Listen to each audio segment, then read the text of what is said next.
परमथ पारमी संपन्नो मेत्ता मैत्री करुणा मुदिता उपेक्षा पारमी संपन्नो इतिपिसो भगवानी खमपारमी संपन्नो निखम उपपारमी संपन्नो निखम परमत पारमी संपन्नो मेत्ता मैत्री करुणा मुदिता उपेक्षा पारमी संपन्नो इतिपिसो भगवापन्या पारमी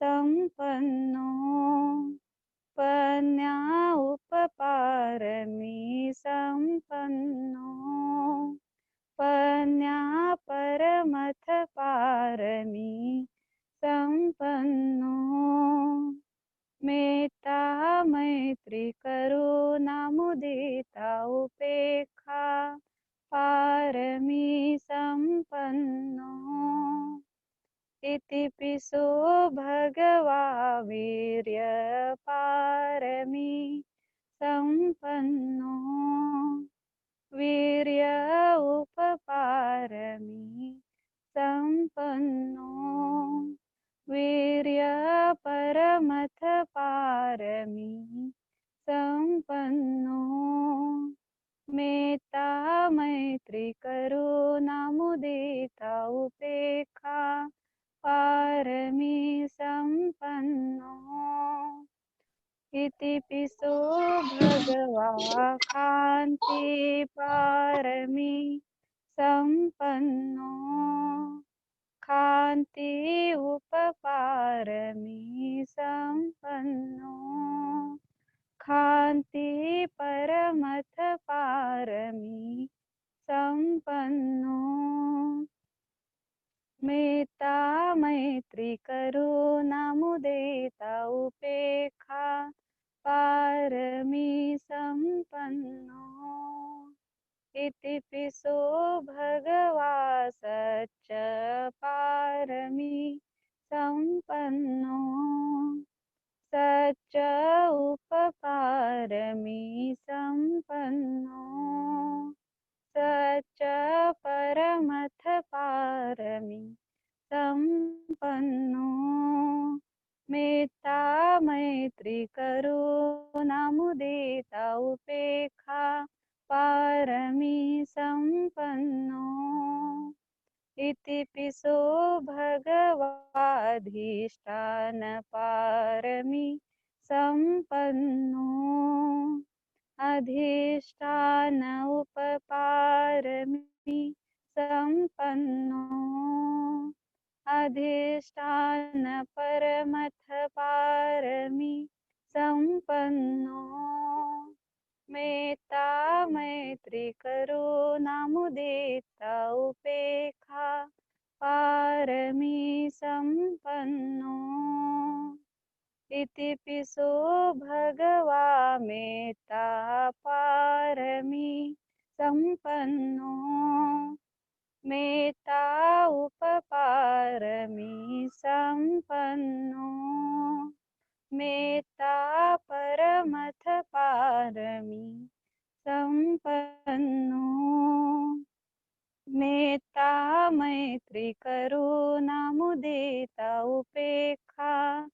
पारमी संपन्नो इतिपिसो भगवा उपेक्षा पारमी संपन्नो उपेक्षा उपपारमी संपन्नो उपेक्षा परमथ पारमी संपन्नो मेत्ता मैत्री करुणा मुदिता उपेक्षा पारमी संपन्नो इतिपिसो भगवा दश पारमी संपन्नो दस उपपारमी संपन्नो दस परमथ पारमी संपन्नो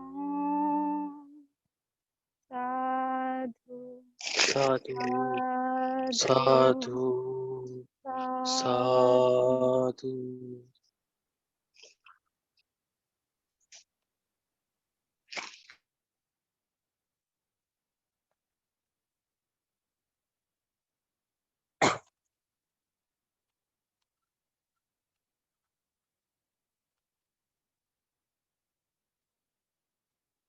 ओके, तर आज तुमच्या लक्षात आलंच असेल की आपण 10 पारमिता या विषयावर बोलणार आहोत.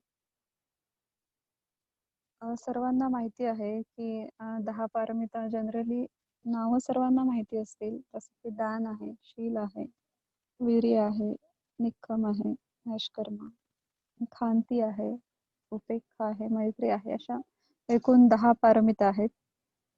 जर आपल्याला खरंच आपण रिअल प्रॅक्टिशनर असणार आणि आपला जो प्रवास आहे या संसाराचा, या जन्माचा, हा जर आपल्याला थांबवायचा असेल तर आपल्याला ह्या 10 पारमिता पूर्ण केल्याशिवाय कुठलाही एक मार्ग नाहीये. की असं कोणी म्हणू शकणार नाही की ओके, मी या 10 पारमितापैकी काही पारमी पूर्ण करून अरहंत पद प्राप्त करू शकेल, किंवा मी ह्या 10 पारमिता पूर्ण न करता मी हे काम करून अष्टांग मार्ग पालन करून समाधी मार्गाचा अवलंब करून मी अरहंत पद प्राप्त करेल, असं नाही आहे. इव्हन की स्वतः आपल्या सम्मा संबुद्धांना पण आणि जितकी काही अरहंत भिक्खू आहेत त्या सर्वांना ह्या ज्या पारमिता आहे याच्यामधून जावं लागलं.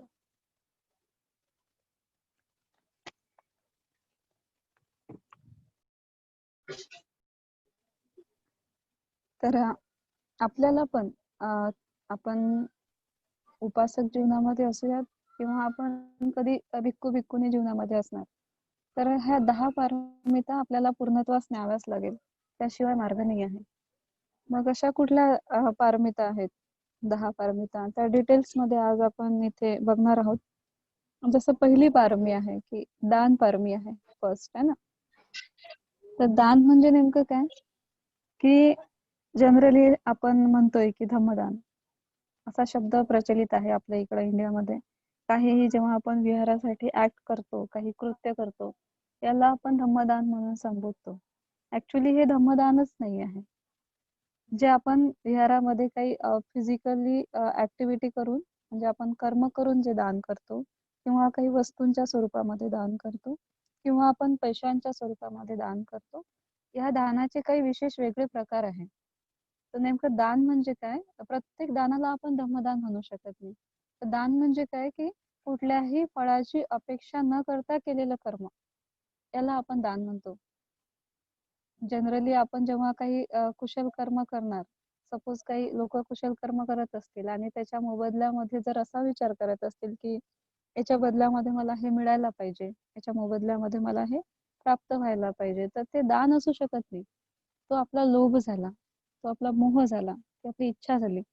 बट एखादं असं कर्म कुठलंही असो, मग ते पैशाच्या स्वरूपातलं दान असो, औषधांच्या स्वरूपातलं दान असो, कुणाला काही वैयक्तिक मदत असो, किंवा कुठलंही एखादं कृत्य की ज्याच्या मोबदला आपल्याला 0% म्हणजे आपण असं चित्तामध्ये ठेवतो की याच्या बदल्यामध्ये मला काहीच नकोय, असं केलेलं कर्म म्हणजे कुठल्याही फळाची अपेक्षा न करता केलेलं कर्म म्हणजे दान.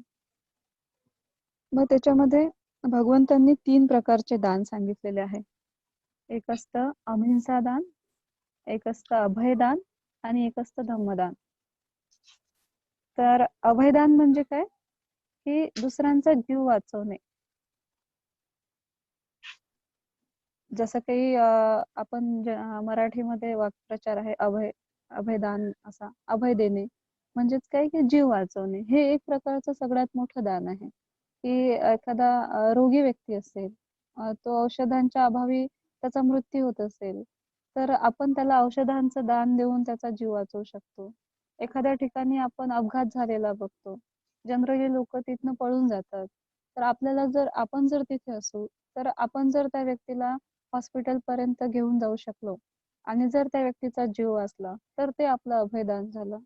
त्यानंतर जेव्हा आपण जर जागरूकपणे प्रत्येक कृत्य करत असणार, जसं की आपण चालताना आपल्या पायाखाली, काही काम करताना आपल्या हातातून अनेक जीव मृत्युमुखी पडतात. पण जर आपण जागरूकपणे केलं, तर आपण अनेक जीवजंतूंचा देखील जीव वाचवू शकतो. हे झालं तुमचं अभयदान. हे आपण डेली लाईफमध्ये करू शकतो. याला काही फार मोठा धम्म शिकण्याची गरज नाही. फार मोठी साधना करण्याची गरज नाही. इव्हन की भगवंत म्हणतायत की जो व्यक्ती शील मार्गावर आरूढ नाही आहे, म्हणजे जो व्यक्ती शील पालन करत नाही, तो पण दान करू शकतो आणि त्याची दान पारमी तो पूर्ण करू शकतो. दान पारमी पूर्ण करण्यासाठी शील आवश्यक नाही आहे. का? कारण की तिथे शील न घेतलेला व्यक्ती, म्हणजेच पंचशील न घेतलेला व्यक्ती, अष्टशील न घेतलेला व्यक्ती आणि जो व्यक्ती असा की जो धम्मावर आरूढ नाही आहे, ज्याला धम्माबद्दल काही ज्ञान नाही आहे, असाही व्यक्ती स्वतःची दान पारमी पुष्टी करत असतो आणि तो दान करू शकतो. त्यानंतर हे झालं अभयदान, की दुसऱ्यांचा जीव वाचवणे, दुसऱ्यांचा प्राण वाचवणे. जर आपण हे दान पूर्णत्वास नेलं, तर आपलाही जीव कधी ना कधी कोणीतरी वाचवतो. आपल्यालाही हे जीवन जे आहे, जे अनमोल जीवन आहे, ते फार जास्त काळ, लाईफ आपली जी आहे ते फार लॉंग होऊन जाते. फार दीर्घ आयुष्य मिळतं आपल्याला. खूप मोठं आयुष्य मिळतं जर आपण कोणाचा जीव वाचवत असू तर. हे अभयदानाचे परिणाम असतात. त्यानंतर आहे की अहिंसा दान. अहिंसा दानामध्ये येतं की भिक्षूंना चिवर दान करणे, फळ दान करणे, पैशाची मदत करणे, विहारासाठी कुठलीही ऍक्टिव्हिटी करणे, रोगी व्यक्तींना औषधी दान करणे. तर हे अहिंसा दानामध्ये येतं. याने काय होतं की जर आपण एखाद्या भिक्षूंच्या जर आपण गरजा पूर्ण करत असू, तर भविष्यामध्ये जेव्हा आपण भिक्षू असणार, तेव्हा आपल्याही गरजा आपले उपासक पूर्ण करतील. आपल्यालाही कुठल्याही गोष्टीसाठी फार काळ वेट करावा लागणार नाही, वाट बघावी लागणार नाही.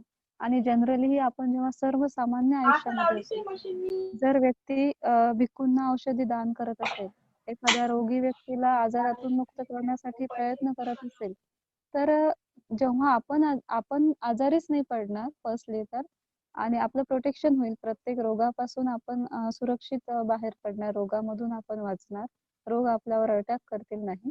त्यानंतर जर आपण भिक्षूंना अन्न, वस्त्र, निवारा ह्या गोष्टी जर प्रोव्हाइड केल्या, तर आपणही आपल्या सांसारिक जीवनामध्ये त्या तिन्ही गोष्टीचा लाभ प्राप्त करू शकतो फार मोठ्या प्रमाणात. त्यासाठी आपल्याला फार धावपळ करायची गरज पडणार नाही आयुष्यामध्ये. आपण बघत असतो जनरली आपल्या अवतीभोवती की असे बरेच लोक आहे की जे जेवणासाठी त्यांची स्ट्रगल असते, राहण्यासाठी स्ट्रगल असते, कपड्यांसाठी त्यांची स्ट्रगल असते. आताच्या ह्या परिस्थितीमध्ये आपण कितीतरी असे मजूर, बेसहारा लोक रस्त्यावर, उघड्यावर राहताना बघितलेले, की त्यांना जेवण पण नव्हतं, त्यांना राहण्यासाठी घर पण नव्हतं, त्यांच्याकडे पैसा पण नव्हता, त्यांच्याकडे कुणाची मदत पण नव्हती. तर अशा परिस्थितीमध्ये आपण अडकणार नाही, कधीच नाही. ना या जन्मात, ना आपल्या निर्वाणापर्यंत. जर आपलं अहिंसा दान परफेक्ट असेल, जर आपण अहिंसा दान करत असू.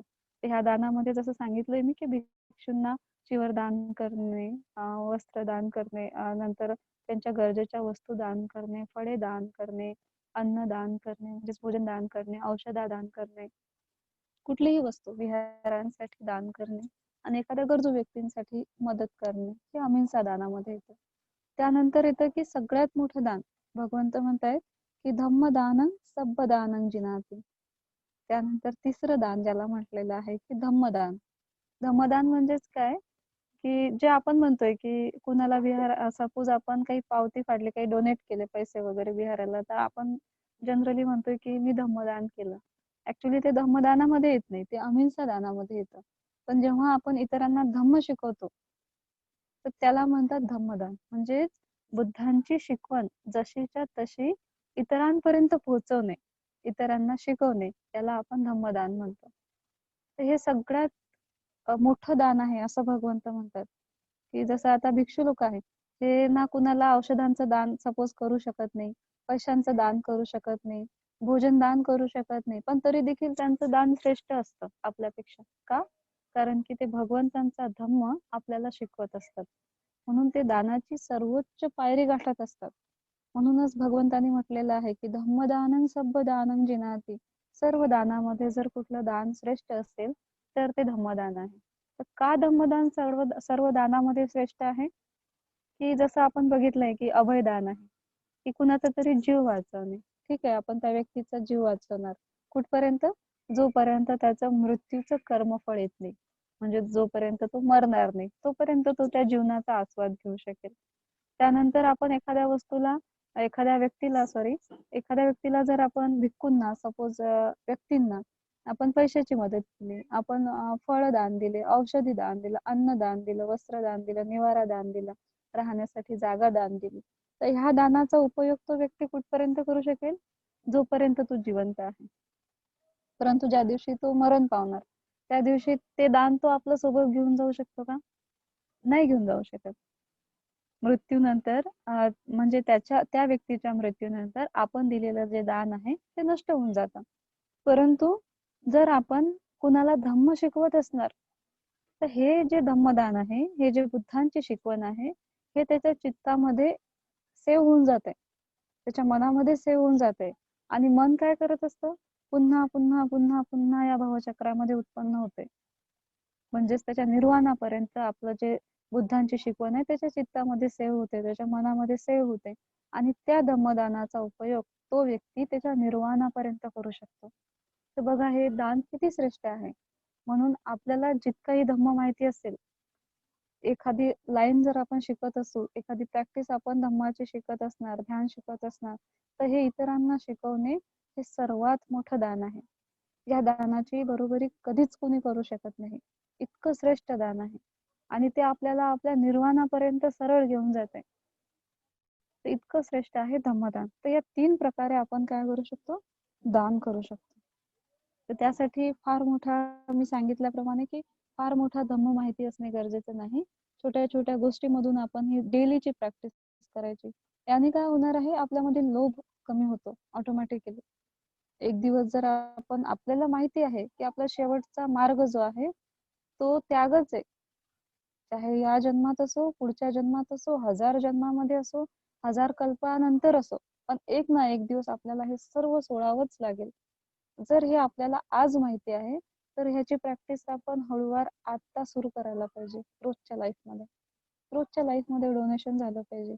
मग ते कुठल्याही स्वरूपात असं, हे तिन्ही दान नेहमी आपल्या चित्तामध्ये मनन करत राहायचे. अभयदान, अहिंसा दान, धम्मदान. अभयदान, अहिंसा दान, धम्मदान. या 3 पैकी आज मी कुठलं दान केलंय? आज मी माझी कुठली दान पारमी पूर्ण केली? हे आपण नेहमी स्वतःच्या चित्तामध्ये हे आपली शिदोरी आहे आपल्या निर्वाणाची. ते आपण डेली लाईफमध्ये करायला पाहिजे. आणि अशा प्रकारे जर एक व्यक्ती ह्या तिन्ही दान जेव्हा तो व्यक्ती पूर्ण करतो त्यावेळेस त्याची दान पारमी पूर्ण होते.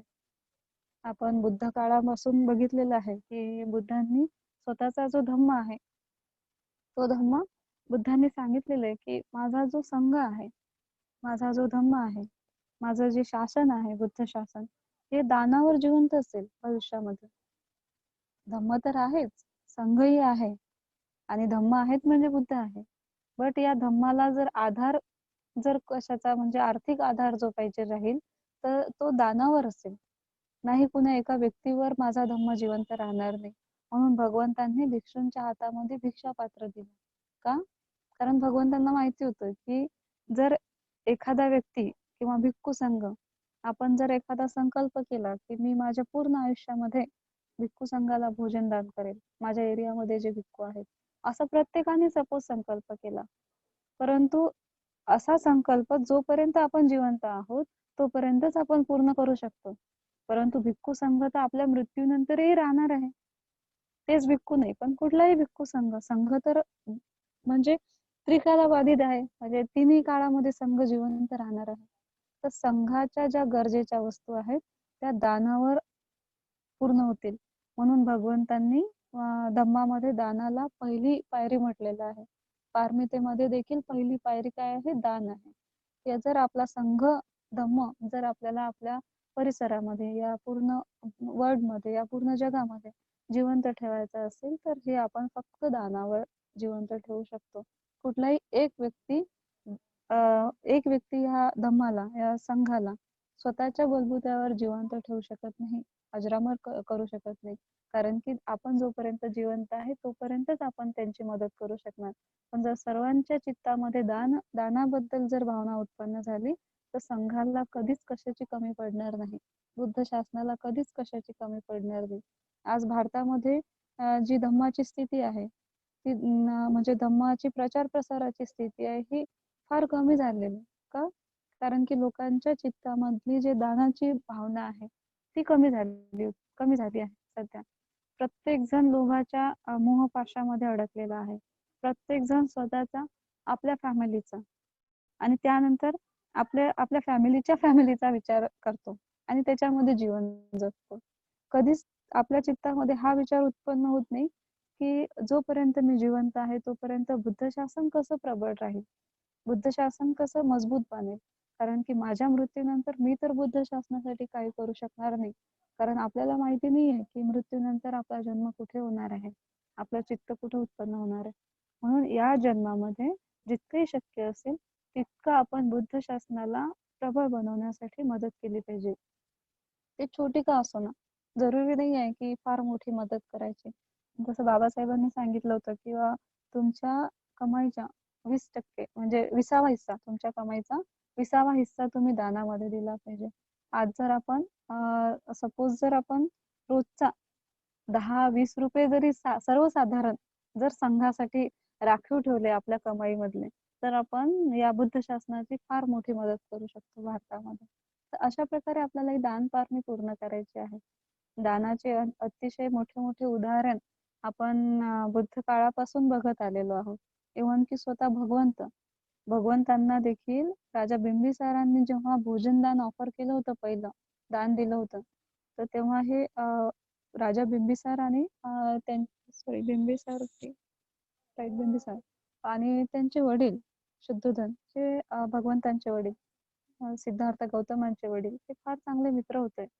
तर जेव्हा राजाने बघितलं की सिद्धार्थ गौतमांनी गृहत्याग केलेला आहे, सोन्याच्या पात्रामध्ये भोजन करणारा हा तरुण आज एका भिक्षापात्रामध्ये भोजन स्वीकारत आहे, लोकांनी जे वाढलं ते तो खात आहे. तर अशा वेळेस राजांनी भगवंताला याचना केली की भगवंता, तुम्ही असं भिक्षापात्रामध्ये आणि असं म्हणजे लोकांनी दिलेलं अन्न असं मिक्स करून खाऊ नका म्हणे.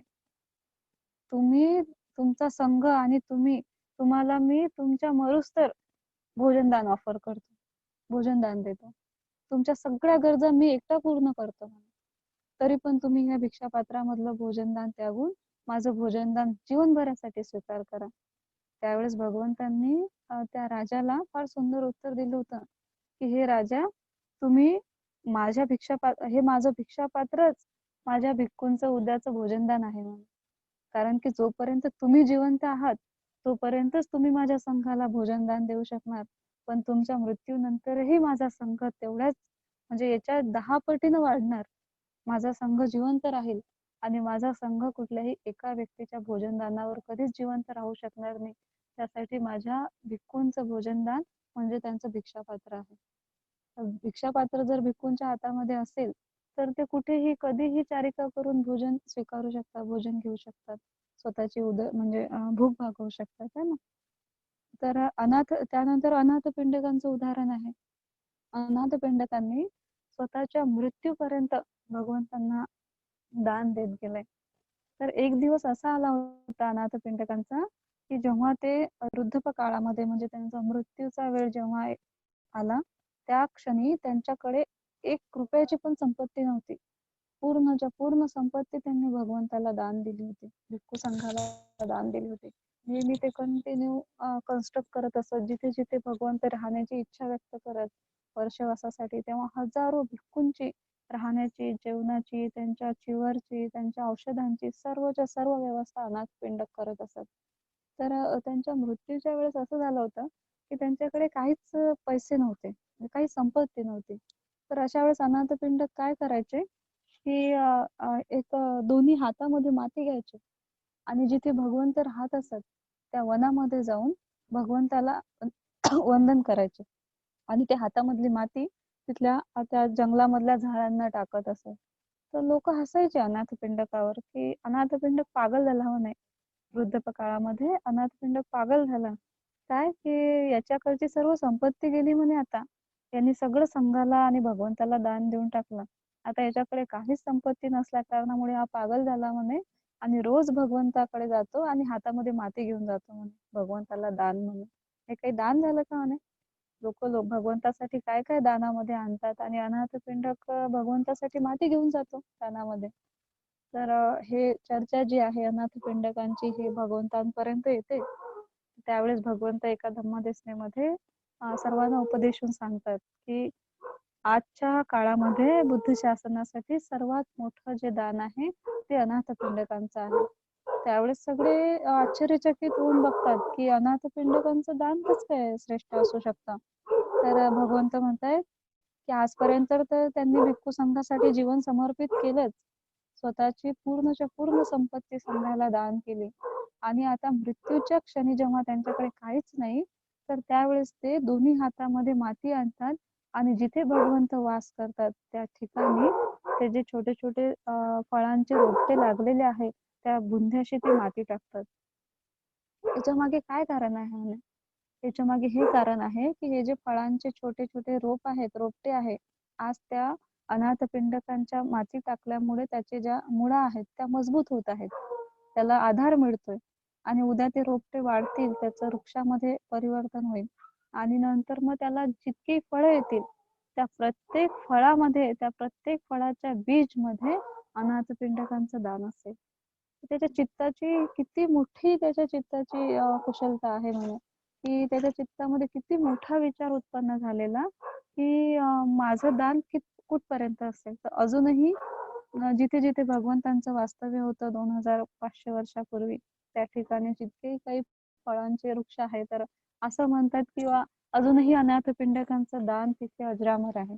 कारण की ते जे जे कोणी ते फळं खाल्ले असतील, त्या बीज जिथे पडल्या असतील त्यापासून नवीन रोपटे उत्पन्न झाले असेल तर त्या प्रत्येक बीज मध्ये अनाथपिंडकांचं दान आहे. किती मोठी त्यांची उदारता होती.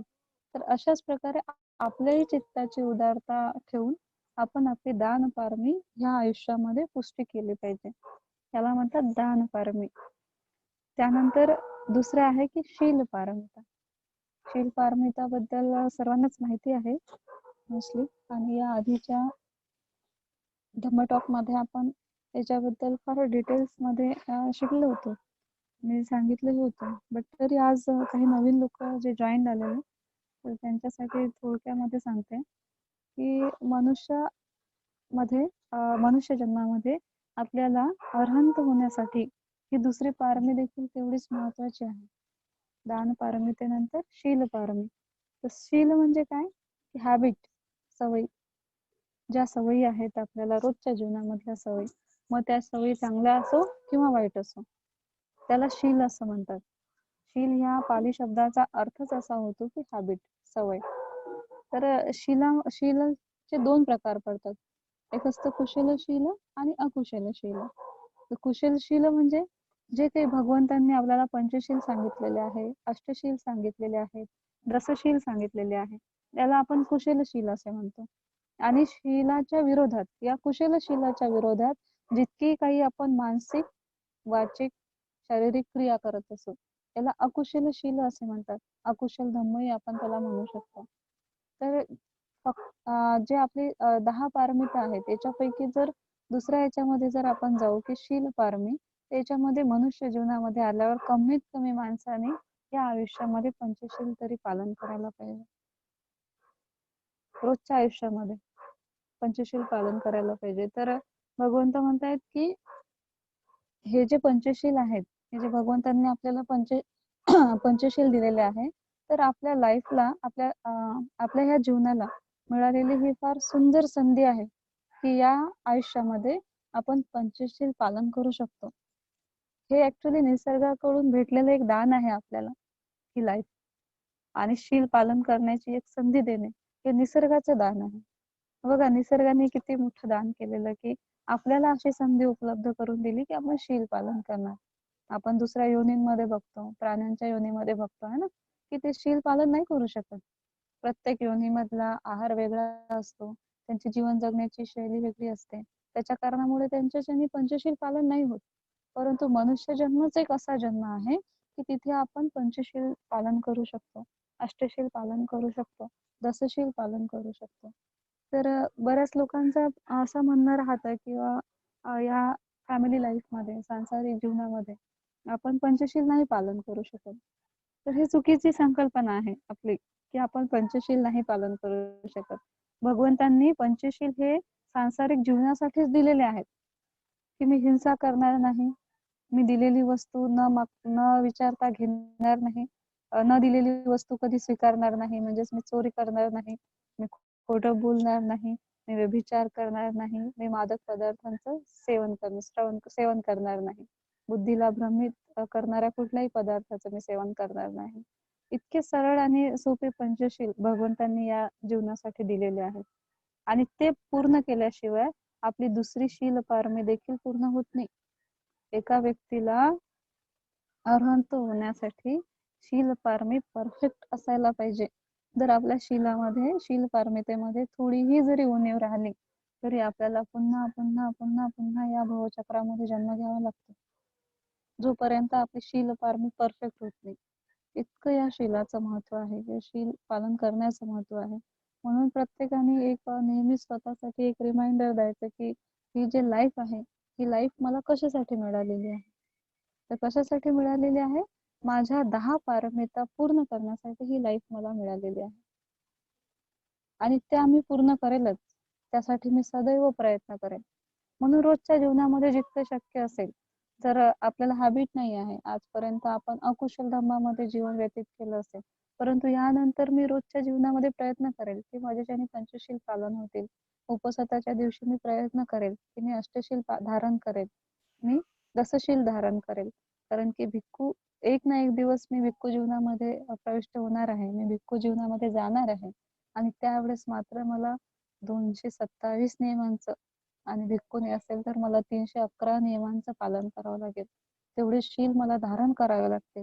मग त्यासाठी मी माझ्या चित्ताला आजच सवय लावतो की मला आजपासून शील धारण करायचे आहे, मला आजपासून शील पालन करायचे आहे. तर प्रयत्न करायचा की माझं एकही शील चुकूनही तुटणार नाही. तुटलं असेल तर पुन्हा रिमाइंड करायचं. एक नोटबुकवर एक राईट डाऊन करायचं. आज जर माझ्याच्याने एखादं शील तुटलं असेल तर लिहून घ्यायचं आजच्या डेटमध्ये की आज मी इतके शील तोडलेले आहेत, जेणेकरून उद्याचा जेव्हा दिवस उगवेल त्यावेळेस मी प्रयत्नशील असेल की उद्या माझ्याच्याने ह्या शील तुटणार नाहीत. कारण की शीलच माझ्या आयुष्याचा पाया आहे, माझ्या धम्माचा पाया आहे. आणि जर माझे शील कमकुवत असतील तर मी समोर कुठलीच पार मी पूर्ण करू शकत नाही. शील हे सगळ्यात मुख्य गाभा आहे धम्माचा. जोपर्यंत आपल्या आचरणामध्ये, आपल्या चित्तामध्ये शीलाचं शुद्धीकरण होणार नाही, तोपर्यंत आपण धम्माच्या मार्गावर फार लांबचा प्रवास करू शकत नाही. जर आपल्याला अरहंतांचा प्रवास करायचा असेल, आज आपण तेच शिकत आहोत की आपला प्रवास आजचा जो आहे, आजच्या धम्मदेशनेचा कशाचा आहे की अरहंतांचा प्रवास आहे. मग जर आपण अरहंतासाठी प्रवास करत असू, अरहंत होण्यासाठी प्रवास करत असू, तर आपलं शीलही तेवढंच परफेक्ट होणं फार आवश्यक आहे. आणि ते कितीतरी हजारो कल्पांपासून आपण ते शील परिपक्व करत आहोत. बुद्धांच्या आईला पण, इव्हन स्वतः बुद्धांना पण स्वतःचे शील पारमी प्रत्येक जन्मामध्ये पूर्ण करावी लागली. आणि तेव्हा कुठं ते बोधिसत्वापर्यंत पोहोचू शकले. आणि त्यानंतर त्यांचा बुद्धत्वाचा प्रवास सुरू झाला. इव्हन बुद्धांच्या लाईफमध्ये, बुद्धांच्या जीवनामध्ये जितकेही काही व्यक्ती होते त्यांनाही हजारो कल्पाच्या शील पारमी पूर्ण कराव्या लागतात. त्यावेळेस ते बुद्धांचे सहकारी, बुद्धांचे सोबती होऊ शकतात. जसं की मागे मी सांगितलं होतं एकदा की बुद्धांची आई होण्यासाठी किती मोठी शील पारमी पूर्ण करावी लागते. की जी स्त्री, मी एक्झॅक्ट नाही सांगू शकणार, बट तरी मला वाटतं की 1000 कल्पाची शील पारमी पूर्ण करेल ती स्त्री फक्त बुद्धांना जन्म देऊ शकते. तिच्याच गर्भामध्ये ती ताकद येते की ती बुद्धांना जन्म देणार. ते किती महत्वाचं आहे शील. आणि त्या स्त्रीला हे माहिती असतं की बुद्धांना जन्म दिल्यावर मी 7व्याच दिवशी मरण पावणार आहे. कारण की जी स्त्री बुद्धांना जन्म देते तिची शील पारमी परिपक्व करून तर त्यानंतर तिला कोणीही अपवित्र करू शकत नाही. त्यासाठी प्रत्येक बुद्धांच्या आईला 7व्या दिवशी मरण पावावं, म्हणजे प्रत्येक बुद्धांच्या आईला 7व्या दिवशी मरण स्वीकारावं लागतं. आणि प्रत्येक बुद्धांच्या आई 7व्या दिवशी मरण पावते. आणि तरी देखील त्यांचं ते शील जे आहे ते परफेक्ट ठेवतात. इव्हन ज्यावेळेस बोधिसत्व आईच्या गर्भामध्ये प्रवेश करतात, त्या दिवस पासून तर बोधिसत्वांच्या जन्मापर्यंत महामाया शील धारण करतात, शील पालन करतात. एकही शील तुटू देत नाही, कारण की त्यांच्या गर्भामध्ये बोधिसत्व वास करत असतात, बुद्ध वास करत असतात. म्हणून इतके महत्वाचे शील आहेत आपल्याही जीवनामध्ये. असं म्हणजे जे फॅमिली लाईफ मध्ये, सांसारिक जीवनामध्ये लोकांना वाटतं की आपल्या पोटीही चांगले मुलं जन्माला आले पाहिजे, आपल्या उदरीही चांगले मुलं जन्माला आले पाहिजे. तर त्यासाठी आई वडील दोघांनीही शील पालन करणे फार आवश्यक आहे. जे आई वडील शील पालन करत नाही, त्यांची मुलंही शील पालन करत नाही. जे मुलं शील पालन करत नाही, त्यांचेही मुलं शील पालन करत नाही. जर तुम्हाला वाटत असेल खरंच आपल्या मुलांनी धम्मावर आरूढ व्हायला पाहिजे, तर स्वतः आपण आरूढ व्हायला पाहिजे. आपल्यामध्ये जेव्हा शील येतील तेव्हा ऑटोमॅटिकली आपले मुलं शील पालन करतील. तर म्हणूनच ज्या दिवशी इव्हन बोधिसत्वांनी आईच्या गर्भामध्ये प्रवेश घेतला, त्या दिवशी देखील शुद्धोधन आणि महामाया यांनी पंचशील धारण केलं होतं. आणि त्या दिवशी त्यांनी शील पालन केलं होतं. पूर्ण दिवस त्यांची शील पारमी त्यांनी पूर्णत्वास नेली. त्यावेळेस बोधिसत्वांनी आईच्या गर्भामध्ये प्रवेश घेतला. आणि ज्या दिवशी बोधिसत्वांनी आईच्या गर्भामध्ये प्रवेश घेतला, त्या दिवस पासून तर त्यांच्या मृत्यूच्या दिवसपर्यंत महामायेला पूर्ण शील धारण करावे लागले. आणि ती प्रत्येक बुद्धांची आई करते. इतकी महत्वाची शील आहेत. म्हणून प्रयत्न करायचा की एवढी सुंदर, एवढी प्रेशियस लाईफ आपल्याला मिळालेली आहे, तर आपण ती व्यर्थ न गमावता आपली शील पारमी पूर्ण करण्यासाठी ही लाईफ केली पाहिजे. माहिती नाही की आता याच्यानंतर केव्हा पुन्हा मनुष्याच्या लाईफ मध्ये आपण येणार. भगवंत म्हणतायत की या पृथ्वीवर जेवढी काही माती आहे, जितकी माती आहे, त्या मातींचे कण आहेत, त्याच्यामधला एक कण नखावर ठेवायचा, सुईच्या टोकावर मावेल एवढा छोटासा कण नखावर ठेवायचा. तर तो कण म्हणजे मनुष्य जन्म आहे. आणि पृथ्वीवर जेवढी काही माती आहे, तेवढी माती म्हणजे इतर जन्म आहे. मग ते प्राण्यांचे असो, देवतांचे असो, ब्रह्मांचे असो, असुरचे असो, नरक असो, कुठलेही असो, इतर सर्व जन्म, ते पूर्ण पृथ्वीवरची माती म्हणजे तेवढे जन्म. आणि एक त्या मातीचा एक कण सुईच्या टोकावर बसेल एवढासा कण म्हणजे मनुष्य जन्म आहे. आणि मनुष्य जन्मासाठी खूप मोठी पारमिता लागतात. तर आपण आज सगळे फार पारमी संपन्न लोक आहोत की आपण मनुष्य जन्मामध्ये आलेलो आहोत. मनुष्य जन्मामध्ये येऊनही आपल्याला धम्माचं आयुष्य मिळालं, म्हणजे धम्म आपण श्रवण करत आहोत. त्याचा अर्थ की आपण ह्या प्राप्तीसाठी, हे सगळं ऐकण्यासाठी, ह्या जन्मासाठी आपण कितीतरी कल्पाचा प्रवास केलेला आहे. म्हणून ही लाईफ उगाच वाया जायला नको. आता समोर भगवंत म्हणतायत की जर त्या सुईच्या टोकावर मावेल एवढा मातीचा कण पुन्हा जर या पृथ्वीवरच्या मातीमध्ये पडला, तर आपण शोधू शकणार का त्या मातीमधून की कुठला कण माझ्या नखावर होता जो खाली पडलेला आहे? कुणीही शोधू शकणार नाही. एकदा तो त्या मातीवर पडला पृथ्वीवरच्या, तर तो पुन्हा या मातीमध्येच एकजीव होऊन जाईल. आपण त्याला शोधू शकणार नाही. तर तशाच प्रकारे एकदा जर आपला मृत्यू झाला आणि आपण जर आपल्या मृत्यूनंतर पुन्हा जर आपण या त्या मातीच्या कणामध्ये एकत्रित, म्हणजे इतर जन्मामध्ये जर आपण गेलो, तर त्याच्यानंतर मनुष्य जन्मामध्ये कधी येणार हे फार फार म्हणजे अशक्य गोष्ट आहे. म्हणूनच भगवंत म्हणतायत की दुर्लभो मनुसक्त पती लाभ, की फार दुर्लभ आहे मनुष्याचा जन्म. आणि दुर्लभम सद्धम्म सवनम, आणि त्याच्यामध्येही सद्धम्म श्रवण करणं हेही तेवढंच दुर्लभ आहे. दुर्लभम खन संपत्ती, म्हणजे धम्माची जी संपत्ती आहे ते भेटणं हेही फार दुर्लभ आहे. आणि दुर्लभम सत्पुरुष समसेव, त्याच्यामध्येही दुर्लभ आहे सत्पुरुषांची संगती. आणि दुर्लभम पब्बज्ज, म्हणजे प्रवज्जेची लाईफ, म्हणजे भिक्खू जीवन, भिक्षुनी जीवन, हे अति दुर्लभ गोष्ट आहे. तर आता आपण आपल्यामध्ये बघूयात की आपण किती दुर्लभ आहोत. पहिलं दुर्लभ आहोत की आपल्याला मनुष्याचा जन्म मिळाला. त्यानंतरही आपण दुर्लभामध्ये म्हणतो की आपल्याला सद्धम्म ऐकायला मिळत आहे. त्यानंतरही आपण दुर्लभ आयुष्यामध्ये असं आहोत की आज आपण सगळेजण धम्मासाठी प्रयत्नशील आहोत. सगळे आपण आपला वेळ काढून असे मीटिंग ऑर्गनाइज करून धम्मश्रवण करत आहोत. म्हणजे धम्मासाठी आपल्या आतमध्ये एक ऊर्जा आहे. आपल्याला प्रत्येकाला इच्छा आहे, की मला धम्मश्रवण करायचं. इट मीन्स की आपण सत्पुरुषांच्या संगतीमध्ये आहोत, की कोणी ना कोणी आपल्याला या धम्ममार्गावर एंगेज ठेवत आहे, है ना? तर इतकं दुर्लभ आहोत. आणि त्यानंतर आहे दुर्लभ पद्धत, जो की आपल्याला भविष्यात याचं जे फ्रूट आहे, याचं जे फळ आहे, या झाडाला लागणारं जे फळ आहे, ते एक दिवस आपण भिक्षू आणि भिक्खुनी जीवनामध्ये असणारच आहोत. त्याच्यामध्ये काहीच डाऊट नाही. तर इतकं दुर्लभ हे लाईफ आहे. तर त्यासाठी या दुर्लभ लाईफमध्ये आपण शील धारण करायला पाहिजे आणि आपल्या धम्माचा जो पाया आहे तो मजबूत करायला पाहिजे. ज्यांचं शील मजबूत असेल मग त्यांच्या समोरच्या पारमिता ह्या इझी होऊन जातात. तर यानंतर आपण तिसरी पारमी बघणार आहोत. तिसरी पारमिता म्हणजेच की निक्खम. निक्खम पारमी.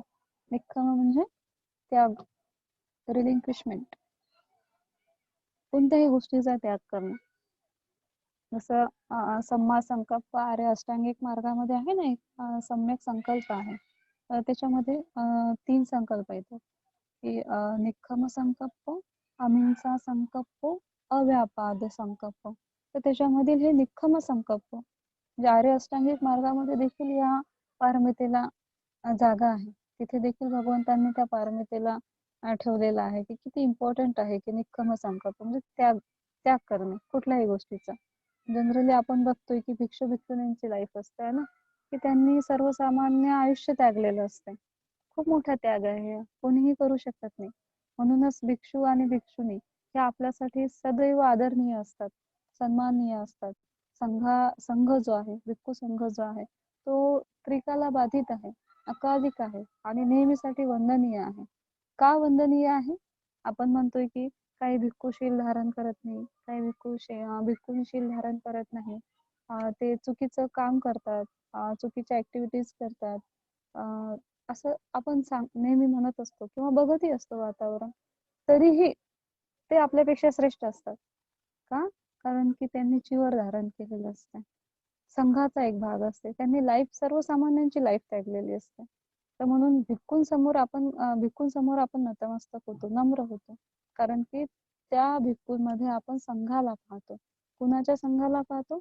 बुद्धांच्या संघाला, की जो धम्म शिकवत आहे लोकांमध्ये.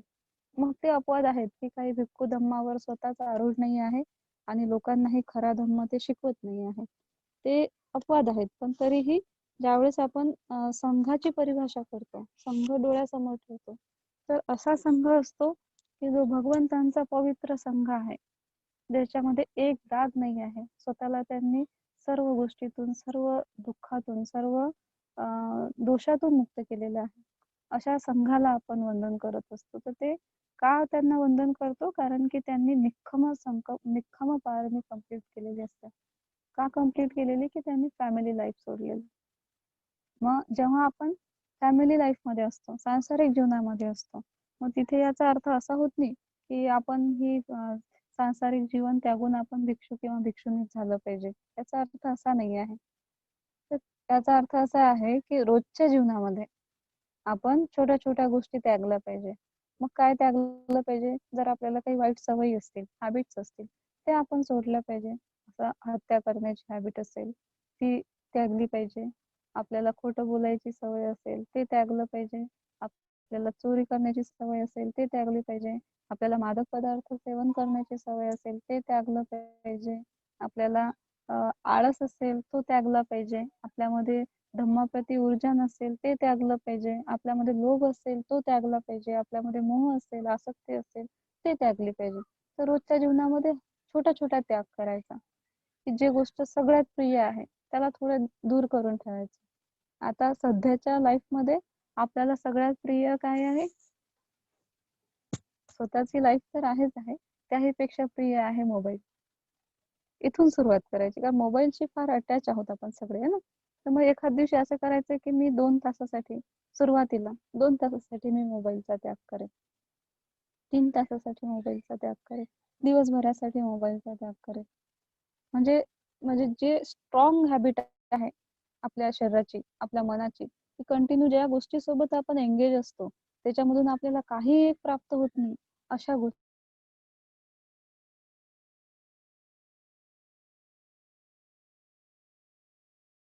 आपण वापरू शकणार. त्यानंतर आहे की दिवसभरासाठी समजा एखाद्या व्यक्तीला फार बोलायची सवय असेल, आपल्याला फार बोलायची सवय असेल, तर एखाद दिवशी असा संकल्प करायचा की मी आज 1 तासासाठी काहीच बोलणार नाही, मौन धारण करेन. अशा पद्धतीने आपण आपली त्याग करू शकतो. कशाचा? बोलण्याचा त्याग करू शकतो. एखादी फार प्रिय गोष्ट असेल, वस्तू असेल, जे आपल्याला फारच त्याच्यासोबत आपण अटॅच आहोत आणि आपल्याला वाटतंय की हे वस्तू माझ्यापासून कधीच दूर नाही गेली पाहिजे.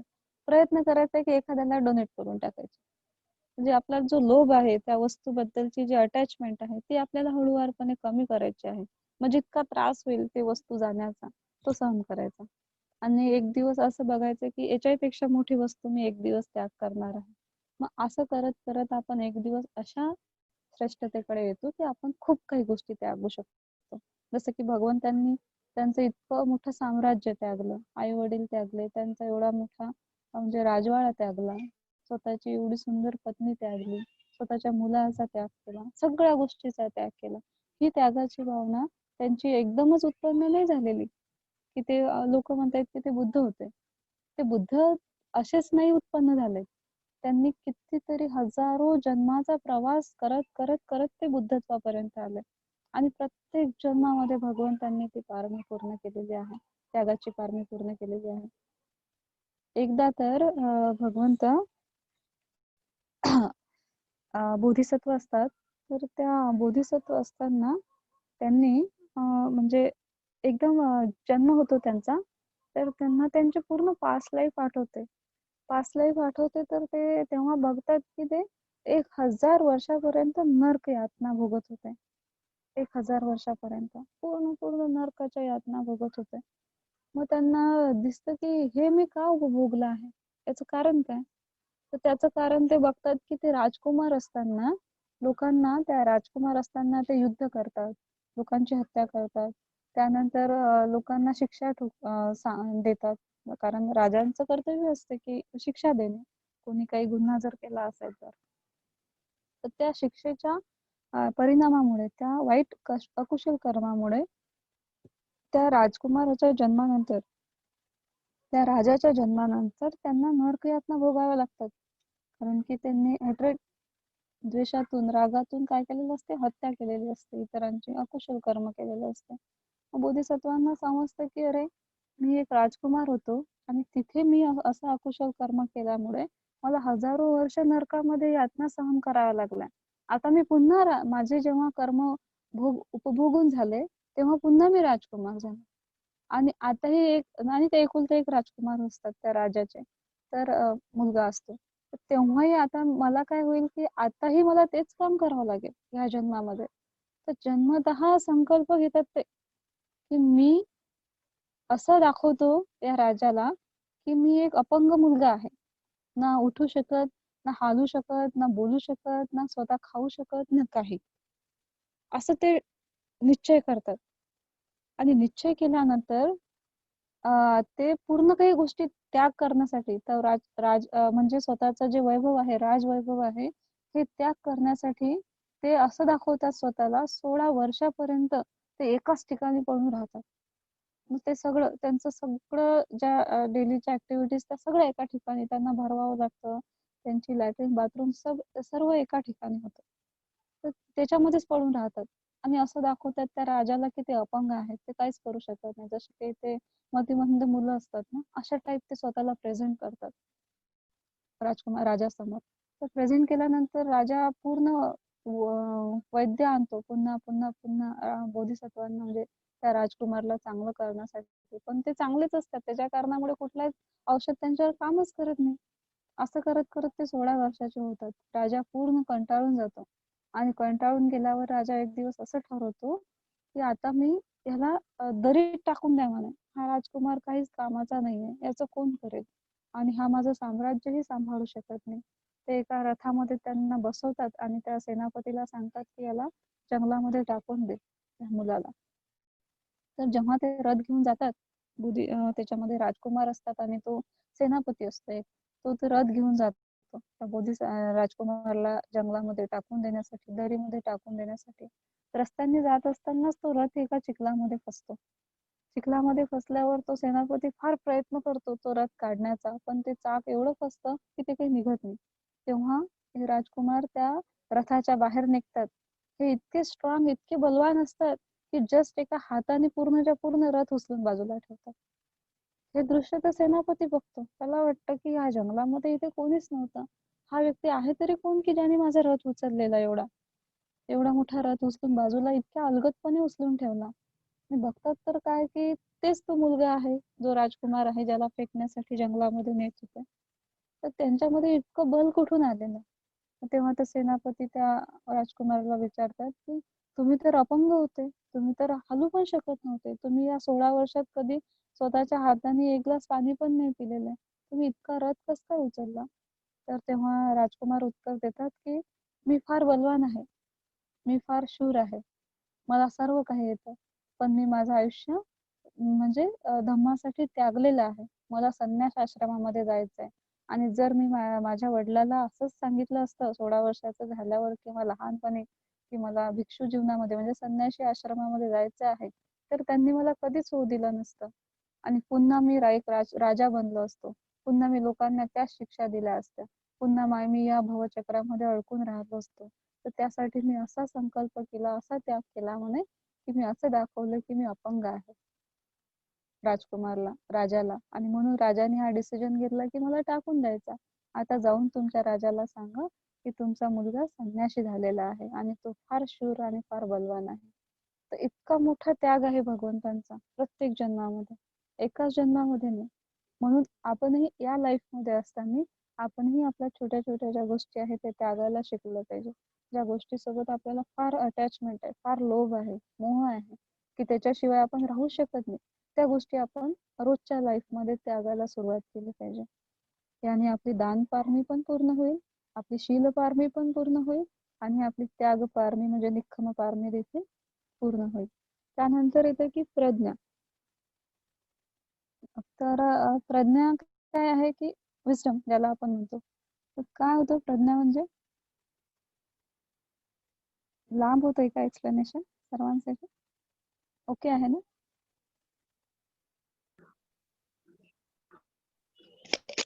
एकदम ओके.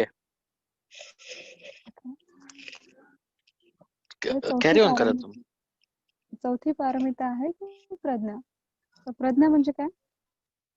जनरली सर्व उत्तर देतात लोक की प्रज्ञा म्हणजे ज्ञान, म्हणजे नॉलेज. याला आपण प्रज्ञा लोक प्रज्ञा म्हणतात. बट प्रज्ञा आणि ज्ञान ह्या दोन वेगळ्या गोष्टी आहेत. नॉलेज आणि विजडम ह्या दोन वेगळ्या गोष्टी आहेत. त्याचे दोन भाग पडतात बघा ज्ञानाचे. एक असतं लोकीय ज्ञान आणि एक असतं लोकोत्तर ज्ञान. लोकोत्तर ज्ञान म्हणजे प्रज्ञा आहे आणि लोकीय ज्ञान म्हणजे सर्वसामान्य ज्ञान. म्हणजे जे आपण कुणाच्या पासून जे ऐकून ज्ञान प्राप्त करतो, कुठेतरी वाचून ज्ञान प्राप्त करतो, कोणीतरी आपल्याला सांगतं म्हणून आपण ज्ञान प्राप्त करतो, आपल्याला ज्ञान अवगत होतंय, हे झालं लोकीय ज्ञान. लोकांपासून निर्माण झालेलं ज्ञान त्याला म्हणतात लोकीय ज्ञान, सर्वसाधारण ज्ञान. आणि प्रज्ञा म्हणजे काय की लोकोत्तर ज्ञान, की असं ज्ञान जे पुस्तकामध्ये नाही आहे, जे भगवंतांचं होतं. भगवंतांना काय होतं? ज्ञान नाही, त्यांना प्रज्ञावंत म्हणतात, म्हणजे त्यांना प्रज्ञा प्राप्त झालेली. त्यांना असं ज्ञान प्राप्त झालं जे कुठल्याही पुस्तकामध्ये लिहिलेलं नव्हतं किंवा याआधी त्यांनी कुठे वाचलेलं नव्हतं. त्यांना हे ज्ञान कोणी शिकवलेलं नाही. असं ज्ञान म्हणजे प्रज्ञा आहे. तर हे ज्ञान कसं, ही पारमी कशी पूर्ण करणार आपण सिस्टम?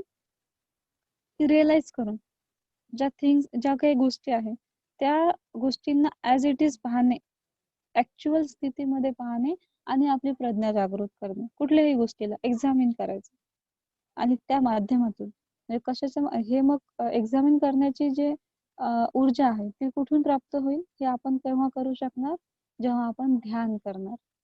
जर आपण ध्यान करणार तर नक्कीच आपल्यामध्ये प्रज्ञेचा उगम होईल. जर आपण ध्यान करणार नाही तर आपण फक्त एक ज्ञानी व्यक्ती होऊ शकतो, आपण प्रज्ञावान कधी होऊ शकत नाही विदाउट मेडिटेशन. तर त्यासाठी आपण ध्यान करायला पाहिजे आणि ध्यान करणाऱ्या व्यक्तीमध्येच प्रज्ञा जागरूक होऊ शकते. त्याला रिअलायझेशन होऊ शकते, गोष्टींचं खरं स्वरूप समजू शकतं. पुस्तकी ज्ञान आणि पुस्तकाच्या बाहेरील ज्ञान, तर ते ध्यानाच्या माध्यमातून व्यक्ती आपली प्रज्ञा पारमी पूर्ण करू शकतो. हे देखील फार महत्वाचं आहे. कारण धम्म म्हणजे काय? जाणणे. धम्म म्हणजे अभ्यास नाही. धम्म म्हणजे शिकणे नाही. धम्म म्हणजे शिकवणे नाही. तर धम्म म्हणजे एक अनुभूती आहे. एक एक्सपिरियन्स आहे. आणि तो एक्सपिरियन्स म्हणजे प्रज्ञा आहे. तर प्रत्येक जण धम्म वाचतो. है ना? प्रत्येकाला धम्माबद्दल आज बरेचसं काही मटेरियल्स नेटवर उपलब्ध आहे, ऑनलाईन उपलब्ध आहे, पुस्तकांमध्ये उपलब्ध आहे. परंतु जेव्हा आपण पुस्तकामधील त्या गोष्टी वाचतो, धम्म वाचतो, तर तो धम्म वाचल्याबरोबर आपल्याला तो धम्म समजलाच असं नाही. तो धम्म आपल्याला कधीच वाचून समजू शकत नाही. धम्म हा आपल्याला रिअलाइज करावा लागतो. आतमध्ये तो आपल्या चित्तामध्ये त्याला उत्पन्न करावं लागतं. आणि जेव्हा आपण ध्यान करणार तेव्हाच आपल्या चित्ताला धम्म समजू शकेल. विदाऊट शील म्हणजे शीलाच्या शिवाय आणि दानाच्या शिवाय, समाधीच्या शिवाय आपल्याला धम्म समजू शकत नाही.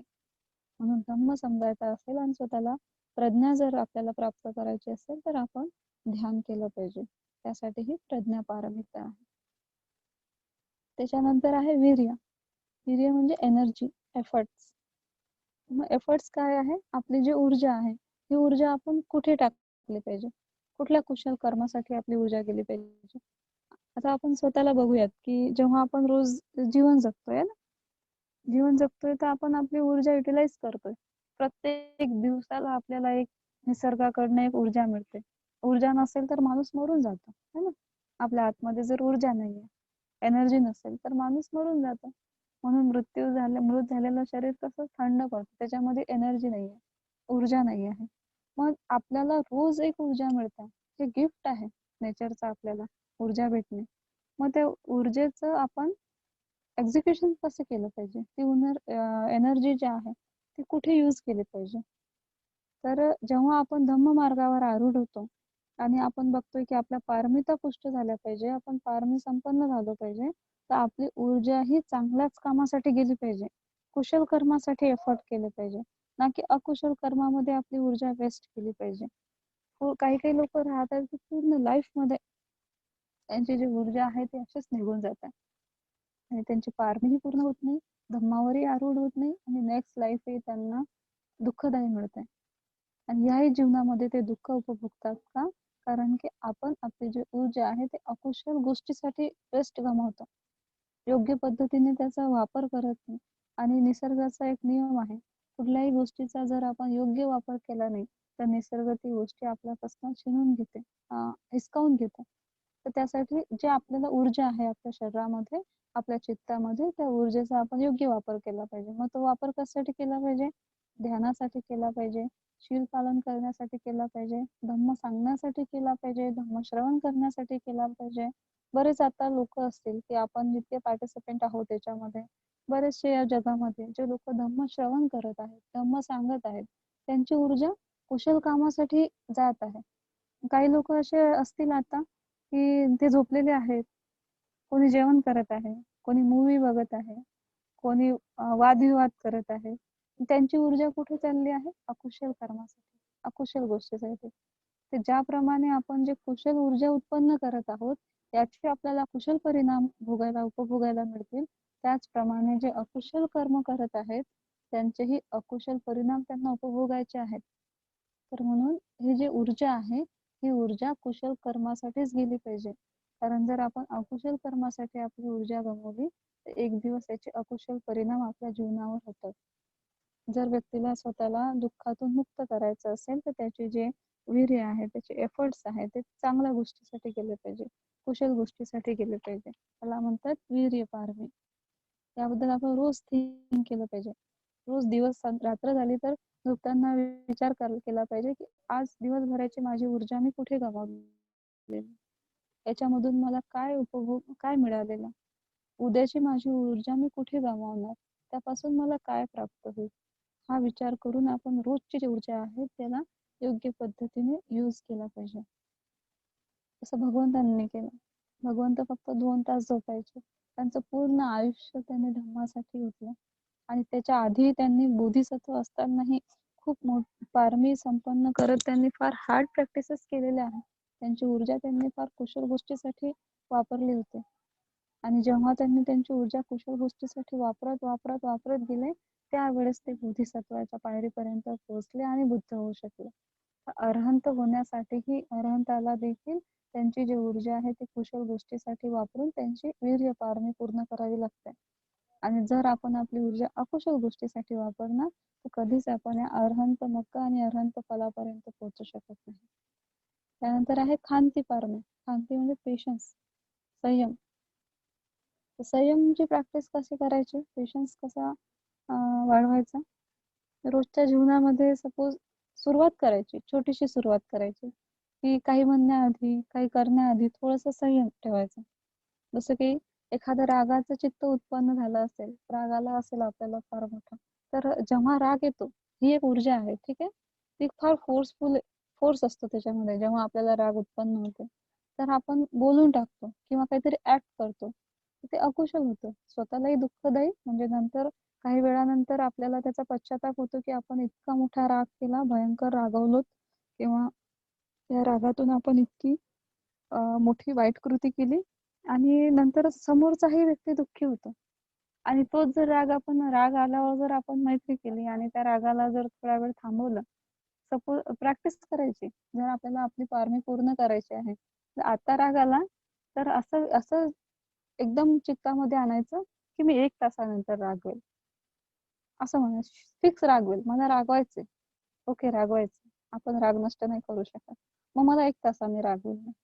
मग जेव्हा 1 तास होतो तेव्हा त्या रागाची जी पॉवर आहे, त्याची जी तीव्रता आहे ती फार कमी झालेली असते. मग जेव्हा 1 तास येतो तर मग परत म्हणायचं, मी आता परत 1 तासाने रागवेल. परत 1 तासानंतर आठवण येतं आपल्याला की नाही, मला त्याच्याशी भांडायचंय, मला त्याला काहीतरी बोलायचंय, मला हे कृत्य करायचंय.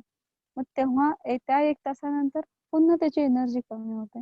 कारण की ऊर्जा जी आहे ही ऊर्जा कधीही एका जागी स्थिर थांबू शकत नाही. ती रूपांतरित असते, चेंज होत राहते, है ना. आपण विज्ञानामध्ये देखील शिकलेलो की ऊर्जा कधी एका ठिकाणी स्थिर थांबू शकत नाही, ती नेहमी चेंज होत राहते, बदलत राहते. मग जर रागाची ऊर्जा जेव्हा उत्पन्न होईल तर ती सेम नाही राहू शकत. म्हणून आपण बघतोय ना की आपल्याला राग आला तर आपण फार काळपर्यंत सेम राग नाही कंटिन्यू करू शकत. आपल्याला एखाद्याचा द्वेष वाटला तर फार काळ म्हणजे खूप लांबपर्यंत आपण एखाद्या व्यक्तीचा द्वेष नाही करू शकत. काही काळानंतर, काही वर्षानंतर, काही दिवसानंतर त्याची जी तीव्रता आहे ती हळूवारपणे कमी व्हायला लागते आणि ती तीव्रता हळूहळू हळूहळू आपल्याला नष्ट करायची. त्यालाच म्हणतात संयम, खांती पारमी. म्हणून आपली एनर्जी जेव्हा निर्माण होते कुठल्याही गोष्टीसाठी, तर ती एनर्जी आपल्याला जर खांती पारमी पूर्ण करायची असेल तर आपल्याला त्याला स्टॉप करावं लागेल थोडंफार. जेव्हा बोलायचं आहे काहीतरी, सपोज कधी कधी आपण आर्ग्युमेंट्स करतो किंवा कुणाशी तरी वाद संवाद करतो, त्यावेळेस जर आपण बोलत असू आणि आपल्याला माहिती आहे की हे हे जे माझं बोलणं आहे हे रागातून, द्वेषातून, मोहातून उत्पन्न होत आहे, त्यावेळेस स्वतःला थोड्या वेळासाठी थांबवायचं आणि म्हणायचं की खांती पारमी संपन्न, खांती पारमी संपन्न, की मला माझी खांती पारमी पूर्णत्वास न्यायची आहे. म्हणून मी थांबतोय, मी 10 मिनिट थांबेल, मी 1 तास थांबेल, मी 1 दिवस वाट बघेल, मी 1 वर्ष वाट बघेल, मी 1 जन्म वाट बघेल, मी 1 जन्म हे काम करेल, 1 जन्मासाठी मी हे जी गोष्ट आहे माझ्यापासून दूर ठेवेल. अशा प्रकारे आपल्याला आपली खांती पारमी पूर्ण करायची आहे, जेणेकरून आपल्याला भविष्यामध्ये केलेल्या कुठल्याही गोष्टीवर पश्चाताप होणार नाही. कारण जो संयमित व्यक्ती असतो तो नेहमी कुशल कर्मच उत्पन्न करतो, कुशल कर्मच करतो. त्याच्या कर्मातून कधीही असं कृत्य निदर्शनास येत नाही किंवा उत्पन्न होत नाही की भविष्यामध्ये त्याला त्याचा पछतावा करावा लागेल. कारण तो संयमित होऊन काम करत असतो. तो त्या गोष्टीच्या दोन्ही बाजू बघतो, कुशल आणि अकुशल. जर मी हे केले तर ह्यापासून माझा फायदा काय आहे, इतरांचा फायदा काय आहे. जर हे मी नाही केले तर यापासून माझा तोटा काय आहे, इतरांचा तोटा काय आहे, माझं नुकसान काय आहे, इतरांचं नुकसान काय आहे, हे विचार उत्पन्न होतात. यासाठी आपल्याला स्पेस द्यावा लागतो, थोडी जागा द्यावी लागते, आणि ती जागा म्हणजे संयम आहे. एका ठिकाणी तर अजून चहा म्हणतात की भिक्षूंचे तर अर्धे आयुष्यच यामध्ये जाते की त्याला जे करायचं असते तो कधीच करू शकत नाही. म्हणजे त्याची संयम पारमिता ही ऑटोमॅटिकच कम्प्लीट होते. त्या भिक्खूला जे करायचं असते ते कधीच करू शकत नाही. म्हणजे मनामध्ये एखादा विचार समजा उत्पन्न झाला, पण तो भिक्खू आहे, तर ते भिक्खू असल्या कारणामुळे त्यांना ते करता येत नाही. त्यांचे विनय आहे. जसं की एखादे सपोज खूप अटॅच असतील एखादे भिक्खू जेवणासोबत आणि त्यांना फार भूक लागत असेल नॉर्मल आयुष्यामध्ये आणि त्यांनी चिवर घेतला. मग 12च्या नंतर काहीच नाही खायचं, काहीच नाही प्यायचं. त्यांना फार भूक लागते. त्यांना जेवण दिसतं, खाण्याचे पदार्थ दिसतात, पिण्याचे पदार्थ दिसतात. पण ते खाऊ पिऊ शकतात का? नाही खाऊ पिऊ शकत. ऑटोमॅटिकली त्यांची संयम पारमी पूर्ण होते. म्हणजे म्हणून अजंठा म्हणतात, खूप हास्यास्पद ते म्हणतात, की भिक्खूंचं अर्ध आयुष्य याच्यामध्ये संयम पारमी कंप्लीट करण्यामध्ये जाते, की त्यांना जे करायचंय ते कधीच करू शकत नाही. त्यांच्या मनामध्ये जे उत्पन्न झालेलं आहे. आणि सुरुवातीच्या आयुष्यामध्ये भिक्खू जीवनामध्ये आपल्याही चित्तामध्ये अकुशल गोष्टीच उत्पन्न होतात. जेवण्याबद्दल लोभ निर्माण होते, घरी जाण्याबद्दल लोभ उत्पन्न होते, काही फॅसिलिटीज बद्दल लोभ उत्पन्न होते, राग उत्पन्न होतो, द्वेष उत्पन्न होतो. पण त्याला आपण एक्झिक्यूट नाही करू शकत भिक्खू लाईफमध्ये. रागाला कोणावर दर्शवू शकत नाही. जर दर्शवलं तर लोक म्हणतील, अरे हे भिक्खू कसे आहे, त्यांना राग येतो. ह्या भिक्खूनी कशा आहे, ह्या 12 नंतर जेवण करतात. हे भिक्षू कसे आहे, जे स्त्री सोबत जास्त वेळ बोलतात. म्हणजे आपोआपच त्यांचे जे पारमी आहे ती कंप्लीट होतात. आणि आपल्यालाही आपली ती पारमी कंप्लीट करायची असते. जर आपल्यालाही अरहंत व्हायचं असेल, भिक्खू जीवनामध्ये जायचं असेल, तर आपणही संयमी राहायला पाहिजे. कुठल्याही गोष्टीसाठी संयम ठेवायचा. इव्हन आपली प्रॅक्टिस शील देखील, शीलासोबत देखील संयमित व्हायचं. सपोज काही व्यक्तींचं असं राहतं मग, की आज जर पंचशील धारण केलंय सपोज आपण आणि त्याच्यापैकी एक शील जर तुटला, त्याला फार पश्चाताप होतो संध्याकाळी, की अरे माझ्याच्याने हे शील तुटलं. मग असे काही व्यक्ती असे राहतात, की आज तुटलं ना, मग आता उद्या उद्या पालन करून काय फायदा? तुटलं ना आता एकदाच. किंवा आजपर्यंत तर मी शील धारण नाही केलंय, आजपर्यंत तर मी दान नाही केलं, आजपर्यंत तर मी ध्यान नाही केलं. असं करून मग आता आता करून काय फायदा? असं ते ठेवतात. पण जर त्यामध्ये जर एक संयमित व्यक्ती असेल, तर तो हा विचार करेल, की ठीक आहे, आज माझ्याच्याने चूक घडली, परंतु ते मी उद्या घडू देणार नाही. म्हणजे तो त्याच्या चित्ताला स्थिर स्थितीमध्ये ठेवू शकतो. अनेक प्रॅक्टिशनर असतात मेडिटेशन प्रॅक्टिसला, तर त्यांचे ते प्रॅक्टिशनरचं असं राहतं, की फार एनर्जी राहते सुरुवातीच्या काळामध्ये प्रॅक्टिस बद्दल त्यांच्यामध्ये, की फार इच्छा असते, मला ध्यान करायचंय, ध्यानामधून चांगली गती प्राप्त करायची. आणि त्या गतीसाठी ते इतके लोभी होऊन जातात, की तो लोभ त्यांना त्यांची त्या ध्यानाची त्यांना चांगली गती पण प्राप्त होऊ देत नाही. आणि फुल्ली असे थॉट्स येतात, की आत्ताच्या आता माझं कॉन्सन्ट्रेशन झालं पाहिजे, आत्ताच्या आता मी ध्यानापर्यंत पोहोचलं पाहिजे, आत्ताच्या आता निमित्त राईज झालं पाहिजे. मी 7 दिवस झाले प्रॅक्टिस करतोय, मी 7 वर्ष झाले प्रॅक्टिस करतोय, मी किती वर्ष झाले मी प्रॅक्टिस करतोय. अशा प्रकारे तर इथे जर आपली पारमी चांगली असेल, आपली जर संयम असेल आपल्यामध्ये, तर आपण आपल्या प्रॅक्टिसमध्ये देखील संयमित राहू शकतो. आणि एक संयमित प्रॅक्टिशनरच ध्यानाच्या चांगल्या स्थितीला पोहोचू शकतो. ध्यान करताना देखील आपण संयमित असायला पाहिजे, की इट्स ओके, मला त्यामधून काही प्राप्त हो या ना हो, पण मी ध्यान करतोय, माझ्या चित्ताची गती स्थिर करतोय, हेच फार मोठं कर्म आहे. आणि या कर्माचे फळ मला एक ना एक दिवस मिळतीलच. जे मी पेरत आहे ते उगवेलच, आणि मी जे पेरतोय ते कुशल पेरतोय, याबद्दल त्याला कॉन्फिडन्स असला पाहिजे. आणि अशा प्रकारे तो त्याची जे ध्यानाची प्रॅक्टिस आहे त्याला तो फार समोर घेऊन जाऊ शकतो. संयमितपणे आपल्याला ती प्रॅक्टिस समोर न्यायची असते.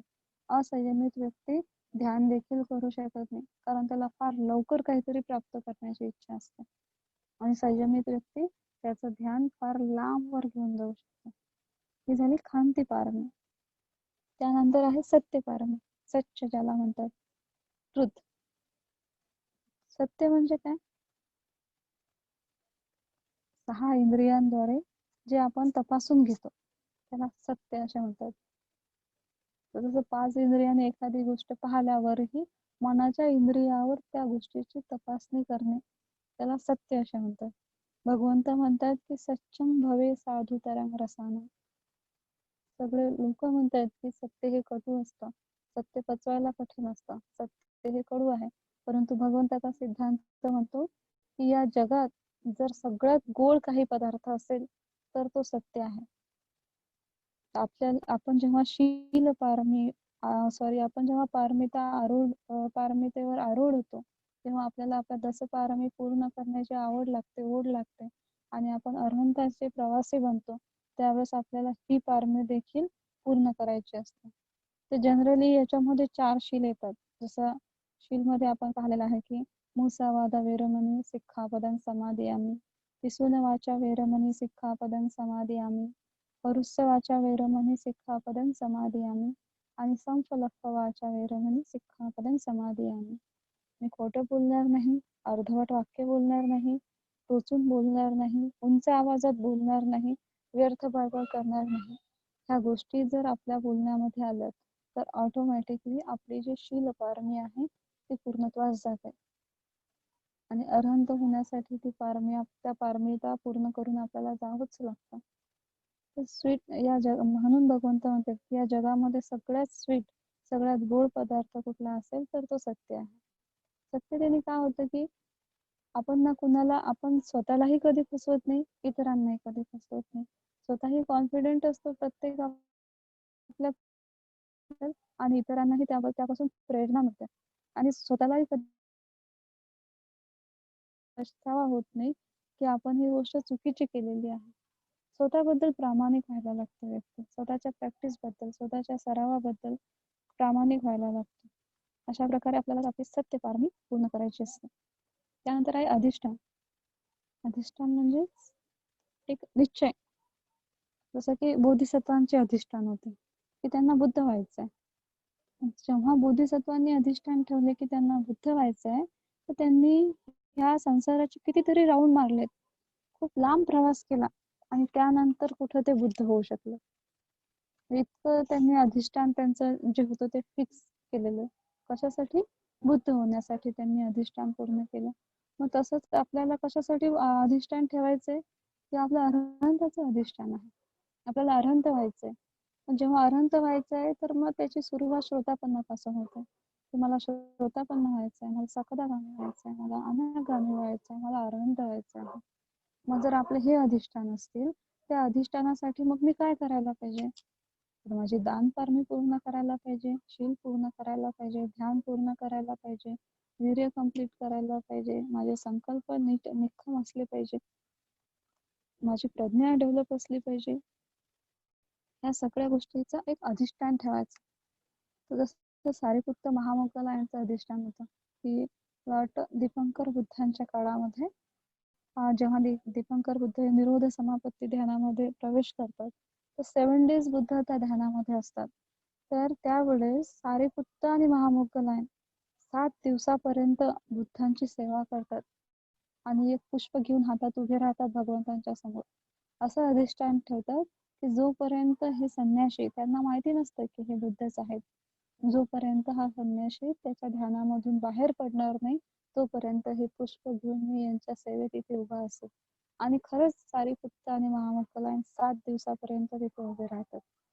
आणि जेव्हा 7व्या दिवशी त्यांच्या मागच्या जन्माची गोष्ट आहे. जेव्हा 7व्या दिवशी दीपंकर बुद्ध त्यांच्या निरोध समापत्तीमधून बाहेर पडतात त्यावेळेस मग सारे दीपंकर बुद्ध सारिपुत्त आणि महामोगलायनांना आशीर्वाद देतात की सम्मा संबुद्धांच्या काळामध्ये तुम्ही देखील धम्मसेनापती म्हणून जन्म घेणार. म्हणजे बुद्धांच्या धम्माचे एक मुख्य आधारस्तंभ बनणार, मुख्य आधार बनणार भगवंताच्या धम्माचे. धम्मसेनापती ज्याला म्हटलेले आहे की हे अधिष्ठान कसं होतं की एकतर सारिपुत्त आणि महामोगलायन 7 डेजचं अधिष्ठान ठेवलं. त्यासाठी त्यांनी पूर्ण आयुष्य काम केलं धम्मासाठी. आणि आपणही जेव्हा अधिष्ठान ठेवतो तर आपलं अधिष्ठान कसं राहतं? 1 तास, 2 तास, जास्तीत जास्त 1 दिवस. आपण आज ठरवतोय की नाही आता उद्यापासून मी 1 तास ध्यान करेल. मग उद्या आपण 1 तास ध्यान करतो. मग मी 2 वेळेला ध्यान करेल, सकाळ संध्याकाळ.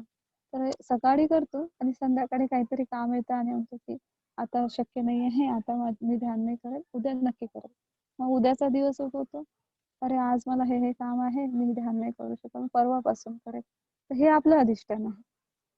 या अधिष्ठानामध्ये काही एक तथ्य नाही. असं अधिष्ठान ठेवून आपण ना आपली ध्यानाची पारमिता आपलं ध्यान आपण पूर्णत्वास नेऊ शकतो ना आपली अधिष्ठान पारमी पूर्ण करू शकतो. भगवंत म्हणतात की आपण अधिष्ठान जे ठेवतो ते एका दिवसापासूनही आपण सुरू करू शकतो अधिष्ठान. की एक दिवस आज पूर्ण दिवसभर मी एक अधिष्ठान ठेवेल की मी बोलणार नाही. किंवा आज मी 12च्या आतमध्ये भोजन स्वीकारेल, त्यानंतर मी भोजन घेणार नाही, हे अधिष्ठान ठेवलं पाहिजे. आज मी दिवसातून 2दा ध्यान करेल, हे अधिष्ठान ठेवलं पाहिजे आणि त्यासाठी दिवसभर आपल्या ऊर्जेचा उपयोग केला पाहिजे, ते अधिष्ठान पूर्ण करण्यासाठी. नॉर्मली व्यक्ती जे असतात त्यांचं अधिष्ठान हे 1 तासानंतर 2 तासानंतर नष्ट होऊन जातं. परंतु भगवंतांचं जे अधिष्ठान असते, सम्मा संबुद्धांचं अधिष्ठान असतं, जे पैतृक बुद्धांचं अरहंतांचं अधिष्ठान असते, ते फार स्ट्रॉंग असते. ते एक अजन पवारो म्हणून एक भंते आहेत व्हिक्टोरियाचे. त्या भंतेंचे एक मित्र होते भिक्खू. त्यांनी अधिष्ठान ठेवलं होतं. रिसेंट गोष्ट आहे की मला 3000 तास बोधिवृक्षाखाली ध्यान करायचंय. 3000 तास. तर त्या 3000 आणि ते अधिष्ठान त्यांनी खूप प्रामाणिकपणे कंप्लीट केलंय. ते अधिष्ठान पूर्ण केलं. 3000 तास त्यांनी त्या बोधिवृक्षाखाली ध्यान केलं. कंटिन्यू नाही, त्याच्यामध्ये ब्रेक दिला. बट मला वाटतं काही 4 महिने काहीतरी 4-5 दिवस त्या दिवसामध्ये त्यांनी ते 5 महिन्यामध्ये आय थिंक त्यांनी ते अधिष्ठान कंप्लीट केलं. तर इतकं स्ट्रॉंग अधिष्ठान असलं पाहिजे. जेव्हा आपण ध्यानाला बसतो, आपण अधिष्ठान ठेवतो की मी 1.5 तास ध्यान करेन आणि 20 मिनिटानंतर आपले हातपाय दुखायला लागतात, विचार भटकायला लागतात. ते आपण 5 मिनिटं सहन करतो आणि मग 30व्या मिनिटाला उठून जातो. अर्धा तास झालं, आपलं अधिष्ठान ब्रेक होऊन जातं. नाही बसू शकत 1 तास. इतकं स्ट्रॉंग अधिष्ठान ठेवायचं की माझे हातपाय तुटले तरी चालेल, इव्हन मी मेलो तरी चालेल, पण मी माझं अधिष्ठान तोडणार नाही. तसे भगवंतांचं अधिष्ठान होतं की जोपर्यंत मला संबोधी प्राप्त होणार नाही, तोपर्यंत मी या वृक्षाखालून उठणार नाही. आणि खरंच त्यांना संबोधी प्राप्त होईपर्यंत भगवंत त्या जागेवरून हलले नाही. इतकं स्ट्रॉंग अधिष्ठान आपलंही पाहिजे. जर आपल्याला खरंच या भवचक्रामधून स्वतःला या दुःखातून दूर करायचं असेल, तर डेली लाईफमध्ये छोटे छोटे अधिष्ठान करायला लागा. छोट्या अधिष्ठानची सुरुवात की आज मी पूर्ण एक शील मी दिवसभरात कधीच तोडणार नाही, असं अधिष्ठान ठेवू शकतो. आज मी 2 वेळेला 1-1 तास ध्यान करेल म्हणजे करेल, चाहे काहीही हो. मी मेलो तरी चालेल, बट मी करेल 2 तास ध्यान. नंतर आजच्या दिवसात माझ्या हातून काही ना काही दान झालंच पाहिजे. त्यासाठी मी प्रयत्नशील असेल, हे माझं अधिष्ठान आहे. आज मी 1 तास पूर्णतः मौन धारण करेल, हे माझं अधिष्ठान आहे. असे छोट्या-छोट्या अधिष्ठानमधून आपल्याला आपले अधिष्ठान पारंमी पूर्ण करायचे आहे आणि त्यासाठी प्रामाणिक प्रयत्न करायचा. नंतर 9वी पारमिता आहे मैत्री, मेत्ता ज्याला म्हणतो. आपण याच्याबद्दल बरंच ऐकलेलं आहे. म्हणजे 4 ब्रह्मविहार आहेत ध्यानाचे. मेत्ता, मुदिता, करुणा आणि उपेक्षा. तर याच्यापैकी पहिलं ब्रह्मविहार म्हणजे मेत्ता आहे. मेत्ता कशी करायची आहे नेक्स्ट धम्मदेसनीमध्ये आपण बघणार आहोत नंतरच्या सेशनला की मैत्री म्हणजे काय आणि ते प्रॅक्टिस कशी करायची मैत्री भावनेची. बऱ्याचशा लोकांना माहिती असेल आणि काही लोकांना माहिती नसेल. त्यासाठी एक मैत्री भावनेचं स्पेशल सेशन घेऊन त्याच्यामध्ये आपण बघणार की मैत्री भावना कशी करायची, मैत्री भावना ध्यान कसं करायचं आणि हे एक पारमिता पण आहे. तर आपल्या चित्तातून मैत्री कशी उत्पन्न जागरूक ठेवून आपण मैत्री कशी करायची. तर मैत्री कशी करायची तर त्यामध्ये कुठलाही लोभ नसला पाहिजे की याच्या बदल्यामध्ये मला काहीतरी मिळेल. नेहमी काइंडनेस असली पाहिजे चित्तामध्ये. प्रत्येक दुःखी जीवाला, व्यक्तीलाच नाही तर प्रत्येक प्राण्यांना जर आपण दुःख स्थितीमध्ये पाहत असू तर त्यांच्यासाठी देखील आपल्या चित्तामध्ये मैत्री जागरूक झाली पाहिजे. ही आहे मैत्री पारमी. याच्याबद्दल फार डिटेल्स आपण शिकणार आहोत की मेत्ता भावनेमधूनही आपण मैत्री ध्यान कसं अटेंड करू शकतो. हे एक वेगळं सेशन आपण कंडक्ट करूयात. आज वेळ खूप जास्त होता म्हणून थोडं शॉर्ट घेत आहे. त्यानंतर आहे उपेक्षा.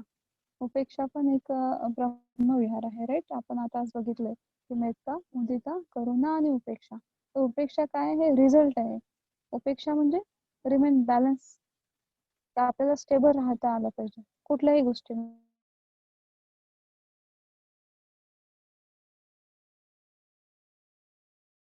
नाही आणि जर दुःखामध्ये फार दुःखी व्हायचं नाही. त्याच्यामध्ये जो व्यक्ती बॅलन्स करू शकेल तो त्याची उपेक्षा पारमी पूर्ण करू शकतो. भगवंतांनी याला फार सुंदर उदाहरण दिलेलं आहे. त्याच्यामध्ये भगवंत म्हणतायत की जे सुख आणि दुःख आहे बघा, उपेक्षा कशी बघायची, कसं बॅलन्स करायचं. तर भगवंत म्हणतायत की ते सापाचं जे तोंड आहे त्याला आपण दुःख समजूयात. ओके, सापाचं जे तोंड आहे त्याला दुःख समजूयात आणि सापाची जी शेपटी आहे त्याला सुख समजूयात.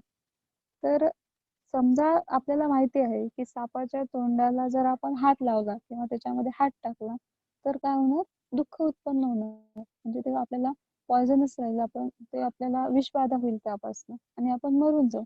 तर सापाच्या तोंडाला हात लावला, तोंडामध्ये हात टाकला तर. आणि तेच जर आपण आता सुख बघूयात, तर सापाची शेपटी म्हणजे सुख.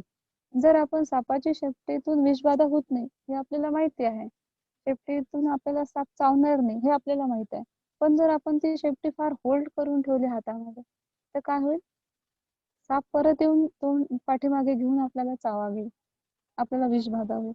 म्हणजेच भगवंत म्हणतात की जर आपण सुखी असलो आणि त्या सुखाला जर आपण फार चिटकून राहिलो, पकडून ठेवलं घट्ट, तर ते दुःख काय होतं, पलट येऊन आपल्याला चावा घेतात. ज्याप्रमाणे तो सापाची शेपटी होल्ड करणाऱ्या व्यक्तीला साप असा पाठीमागे येऊन चावा घेतो, म्हणजे त्याला दुःख स्पर्श करतं.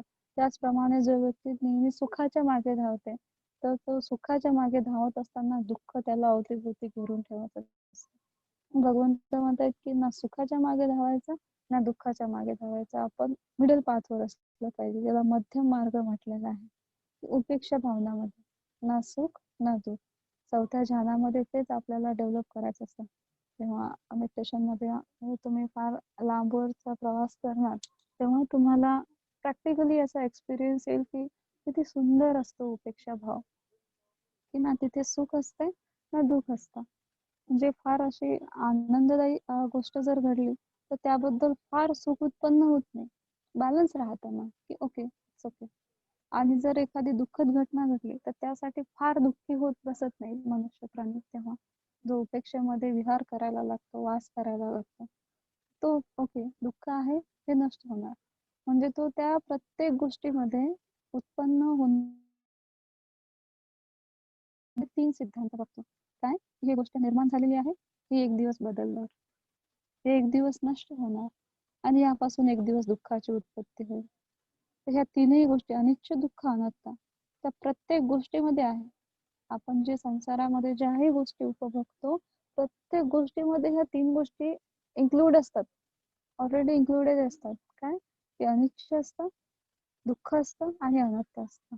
म्हणजे प्रत्येक गोष्ट बदलणारी असते, प्रत्येक गोष्ट दुःखदायी असते आणि प्रत्येक गोष्ट जे आहे ते कधीच आपल्याला फार काळ बिलॉंग करू शकत नाही, आपली आपली राहू शकत नाही.